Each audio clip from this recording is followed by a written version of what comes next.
All right, good morning, future radiographers, and welcome to today's Explainer. I want you to just take a second and imagine we're hanging out right there in a modern, brightly lit medical college classroom. I'm your lecturer for today, so picture me pasting up at the front of the room, maybe stroking the good old Balba beard, juggling some X-ray films and an ultrasound probe, completely ready to unlock literally the most important tool in your clinical arsenal. Today, we're diving deep into how your brain actually studies radiography. Because let's be real with each other for a second, really understanding the human body takes a whole lot more than just staring at a textbook until your eyes cross. I mean, we've all been there, right? Some of you read for 8 hours and still forget the anatomy of the liver. I know. It stings a little because it's so true. You spend the entire night chugging coffee, desperately trying to memorize anatomical charts, and then you step onto the hospital floor the very next morning, someone hands you an ultrasound probe, and boom, suddenly the liver is just this mysterious gray blob on a screen. Look, rote memorization is a struggle. It's totally passive, it's exhausting, and honestly, it's just not how top-tier medical professionals actually learn. So, that brings us right to section 1. What exactly is cognition? Okay, let's dive into this. To fix that whole 8-hour reading problem, we really need to understand the underlying mechanics of our own minds. We need to look at how we process information, starting with the big buzzword of the day. So let's look at the precise definition here. Cognition isn't just thinking. It's actually the mental action of acquiring knowledge and understanding through thought, experience, and the senses.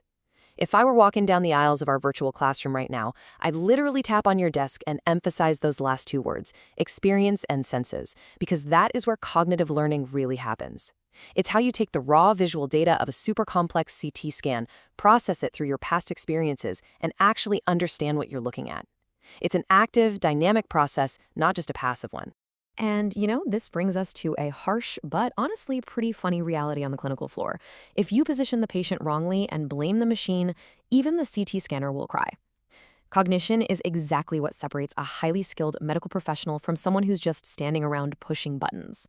If your brain isn't actively engaged in the spatial awareness required to position that patient correctly, no $1 million imaging equipment in the world is going to save your scan. Your brain is hands down the most important machine in that room. Which leads us perfectly into section 2, memory and attention. These right here are the fundamental, minute-by-minute cognitive processes that you're going to rely on every single day during your clinical placements. This brilliantly illustrates exactly how your brain logs a radiographic image. Think of it like a 3-step dance. Step 1, attention to detail. You have to actually focus your mind on the anatomy right in front of you. Step 2, perception of the image. That's your brain interpreting those varying, subtle shades of gray on the X-ray film and organizing the visual data. And finally, step 3, memory encoding. This is where your brain takes that perceived image and files it away securely in your long-term storage so you can retrieve it next week, next month, or maybe 10 years from now when a patient's life is actually on the line. All right, everyone, eyes up here. Let's break the fourth wall for a quick second. I want you to treat this like a real interactive classroom. I've got a quiz question for you just to test if you're actively encoding what we're talking about. What cognitive process helps a student remember patient positioning? Here are your options. Go ahead and shout them out in your head or, argue with whoever's sitting next to you. Is it A, attention, B, memory, C, perception, or D, motivation? Think back to the steps we just walked through. Which specific process is responsible for the actual retrieval of that positioning technique the moment you need it? And the correct answer is B, memory. Yes, I see that sleepy student in the back row who just guessed it right. Fantastic job. Because while attention and perception are the essential gateways, it is ultimately your memory that securely holds on to the angles, the precise measurements, and the physical positioning required for that perfect scan. All right, let's shift gears a bit to section 3, experiential learning. This is where we take all that theory out of the lecture hall and drop it right into the chaos of the fast-paced hospital floor. So the crucial point here really comes down to Piaget's cognitive development theory. Jean Piaget argued that intelligence isn't just something you're born with that sits stagnant. It actually grows and develops through active, hands-on experiences. In the context of your clinical placements, this means you don't become a master radiographer simply by reading the textbook. Your intelligence physically develops by holding that ultrasound probe, physically moving the X-ray tube, and interacting face-to-face with real patients. Let's look at a classic comparison. On the one hand, we've got memorizing lecture notes the night before a huge exam. You know the drill. You're sitting there, nodding along, totally pretending you understand the complex physics of radiation, but deep down, you're entirely confused. On the other hand, we have remembering clinical mistakes that you actually made right there on the hospital floor. I mean, we all know which one leaves a more lasting impression, right? Which brings me to my next question for you. Think about your own experiences for a minute. Why do students remember their clinical mistakes infinitely more than the lecture notes they spent hours highlighting the night before? Really let that sink in. Why does that one time you accidentally set the wrong exposure factor stick in your mind forever, while chapter 4 of your anatomy book completely vanishes by lunchtime? Well, it's because physical experience combined with emotion drives deep cognitive learning. Think about it. When you make a mistake on the floor, your heart rate spikes, you feel that instant flush of embarrassment, and your hands are physically interacting with the machine.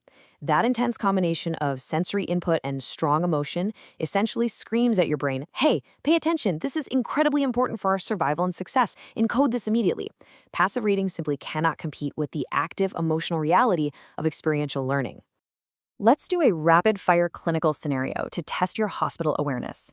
Imagine you're right in the middle of a super hectic shift. You reach out, you accidentally touch a scorching hot X-ray tube, and bam, you immediately pull your hand back. Which specific cognitive process is keeping you safe here? Exactly right. It's perception and reactive cognition. Your sensory receptors perceive the extreme heat, they fired off a rapid-fire signal to your brain, and your cognitive processes reacted instantly to pull your hand away before you even consciously formed the thought, ouch, that is really hot. This brilliantly illustrates how our cognition is just constantly running in the background, keeping us safe and fully functioning during those really demanding, fast-paced shifts. Let's pull all of these threads together in Section 4, the intelligent radiographer. This is where we combine literally everything we've discussed today into the ultimate goal, your clinical intelligence. Let's move to see how this builds a complete picture of a true medical professional. Mastering cognition allows you to actually understand the why behind the imaging. Focusing your attention ensures you never, ever miss a critical detail in a complex fracture. Retaining memory means your knowledge is compounding over time. And learning from experience, that turns those inevitable early mistakes into undeniable expertise. This right here is the roadmap from being a student to becoming an absolute master of your craft. I really want to leave you with this powerful thought today. If we were physically in that classroom right now, I'd stand right at the front, look you all in the eye, and tell you this. Radiography is absolutely not about memorizing buttons. A good radiographer uses both the machine and the brain. Because honestly, anyone can be taught to press a button on a console. But critical thinking, spatial awareness, cognitive adaptability, that is what makes you exceptional. The machine takes the picture, for sure, but your brain creates the diagnosis. So, I have to ask, as we wrap up today's explainer, are you actually encoding all of this, or were you just paying attention for the last 10 minutes? Challenge yourself to actively apply these concepts during your very next hospital placement. And hey, if you enjoyed unpacking the mechanics of your own mind today, you will definitely not want to miss our next explainer, where we're going to dive even deeper into memory and learning in clinical radiography. Until then, keep those brains active, and I will see you next time.